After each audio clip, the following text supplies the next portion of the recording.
Today we're going to read from On the Edge of the Dark Sea of Darkness by Andrew Peterson. And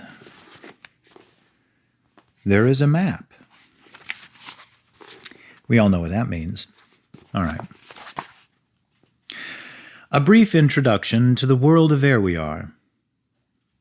The old stories tell that when the first person woke up on the first morning in the world where this tale takes place, he yawned, stretched, and said to the first thing he saw, "Well, here we are." The man's name was Dwayne, and the first thing he saw was a rock. Next to the rock, though, was a woman named Gladys, with whom he would learn to get along very well. In the many ages that followed, that first sentence was taught to children and their children's children and their children's parents, cousins, and so on, until quite by accident, all speaking creatures referred to the world around them as Ere We Are. On Ere We Are, there were two main continents divided by one main ocean called the Dark Sea of Darkness.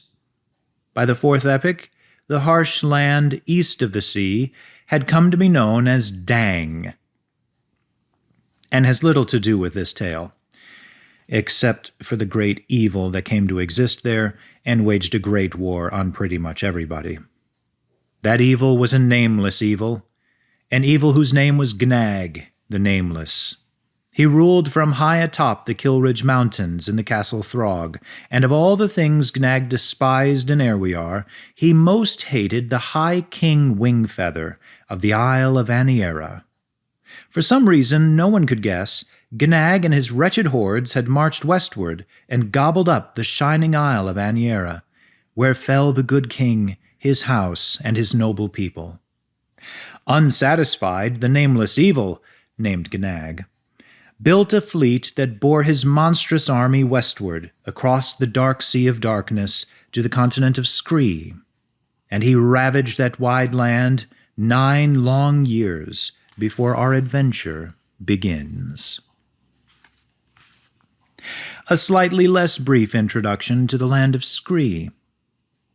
The whole land of Skree was green and flat, except for the stony mountains in the north, which weren't flat at all, nor were they green. They were rather white from all the snow, though if the snow melted, something green might eventually grow there. But farther south, the plains of Palanjabajay covered the rest of Skree with their rolling and decidedly green grasslands. Except, of course, for Glipwood Forest. Just south of the plains, the Leonard Woodlands rolled off the edges of all maps. Except one would suppose those maps made by whatever people lived in those far lands. But the people who made their homes on the plains, at the edges of the forest, high in the mountains, and along the great river Blap, lived in a state of lasting glorious peace. That is, except for the aforementioned Great War, which they lost pitifully, and which destroyed life as they knew it. In the 9 years after Skree's king and all his lords, in fact everyone with a claim to the throne, had been executed, the people of Skree had learned to survive under the occupation of the Fangs of Dang. The Fangs walked about like humans, and in fact they looked exactly like humans, except for the greenish scales that covered their bodies, and the lizard-like snout, and the 2 long venomous fangs that jutted downward from their snarling mouths. Also they had tails. Since Gnag, the Nameless, had conquered the free lands of Skree, the Fangs had occupied all the towns, exacting taxes and being nasty to the free Skreeans. Oh yes, the people of Skree were quite free, as long as they were in their homes by midnight, and as long as they bore no weapons, and they didn't complain when their fellow Skreeans were occasionally taken away across the sea, never to be seen again. But other than the cruel Fangs, and the constant threat of death and torture, there wasn't much to fear in Skree, except in the stony mountains, where hairy bomb-nubbles crept across the land with their long teeth and hungry bellies, and across the frozen wastes of the ice prairies, where those few who made their homes there battled snick-buzzards daily. Farther south, the plains of Palanjabajay were as safe as they were beautiful, except for the rat badgers that slithered through the tall grass. A farmer from South Torborough claimed to have seen one as big as a young meep, which is about the size of a full-grown chorkney, an animal that stands about as high as a flabbit.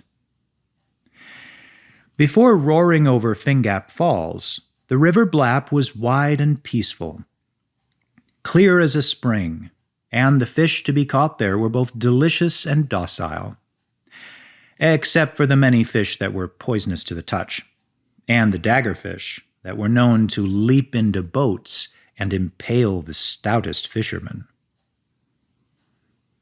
An introduction to the Iggaby cottage, very brief. Just outside the town of Glipwood, perched near the edge of the cliffs above the dark sea, sat a little cottage where lived the Iggaby family. The cottage was rather plain, except for how comfortable it was, and how nicely it had been built, and how neatly it was kept in spite of the 3 children who lived there, and except for the love that glowed from it, like firelight from its windows at night.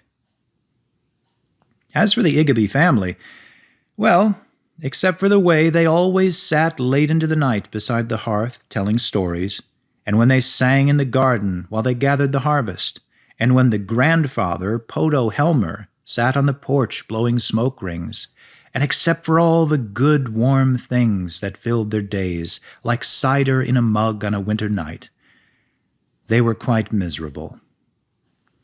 Quite miserable indeed, in that land where walked the Fangs of Dang. Chapter 1. The Carriage Comes, the Carriage Black. Janner Iggaby lay trembling in his bed, with his eyes shut tight, listening to the dreadful sound of the black carriage rattling along in the moonlight. His younger brother Tink was snoring in the bunk above him, and he could tell from his little sister Lily's breathing that she was asleep too. Janner dared to open his eyes and saw the moon, as white as a skull, grinning down on him through the window. As hard as he tried not to think about it, the nursery rhyme that had terrified children in the land of Scree for years sang in his head, and he lay there in the pale moonlight, his lips barely moving. Lo, beyond the river Blap, the carriage comes, the carriage black, by shadowed steed with shadowed tack, and shadowed driver driving. Child, pray the Maker let you sleep when comes the carriage down your street, lest all your dreams be dreams of teeth and carriages arriving, to wrest you from your burthen bower in deepest night and darkest hour, across the sea to frozen tower, where Gnag the Nameless pounds you. At Castle Throg across the span, a world away from kith and clan, you'll weep at how your woes began the night the shadows bound you. Away beyond the river Blap, the carriage came, the carriage black, by shadowed steed with shadowed tack, the night the carriage found you. It's no wonder Janner had a hard time sleeping once he heard the faint thud of hooves and the jangle of chains. He could see in his mind the forms of the crows circling the carriage and perched atop it, hear the croaking beaks and the flapping of black wings. He told himself that the sounds were only his imagination, but he knew that somewhere in the countryside that very night the black carriage would stop at some poor soul's house, and the children there would be taken away, never to be seen again. Only last week he had overheard his mother crying about the taking of a girl from Torborough. Sarah Cobbler was the same age as Janner, and he remembered meeting her once when her family had passed through Glipwood, but now she was gone forever. One night she lay in bed just as he was now. She had probably kissed her parents good night and said a prayer, and the black carriage had come for her. Had she been awake? Did she hear the snort of the black horses outside her window, or see the steam rising from their nostrils? Did the Fangs of Dang tie her up? Had she struggled when they put her into the carriage, as if she were being fed into the mouth of a monster? Whatever she had done, it was useless. She had been ripped away from her family, and that was the end of it. Sarah's parents had held a funeral wake for her, Being carried off by the black carriage was like dying. It could happen to anyone at any time, and there was nothing to be done about it, but to hope the carriage kept moving when it rattled down your lane. The rattles and clinks and hoofbeats echoed through the night. Was the black carriage getting closer?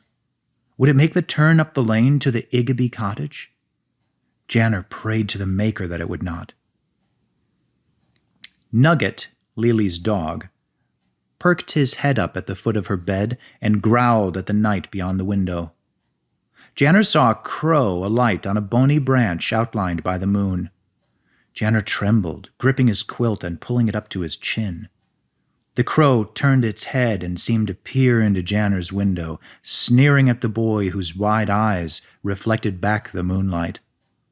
Janner lay there in terror, wishing he could sink deeper into his bed where the crow's black eyes couldn't see him.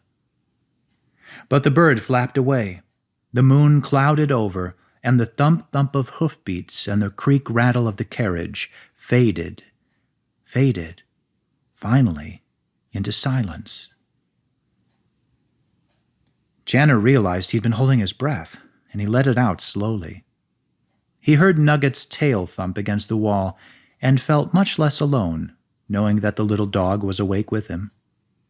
Soon he was fast asleep, dreaming troubled dreams. This is On the Edge of the Dark Sea of Darkness by Andrew Peterson, and it's part of a series. If you want to know what happens next, I highly recommend you read the book yourself.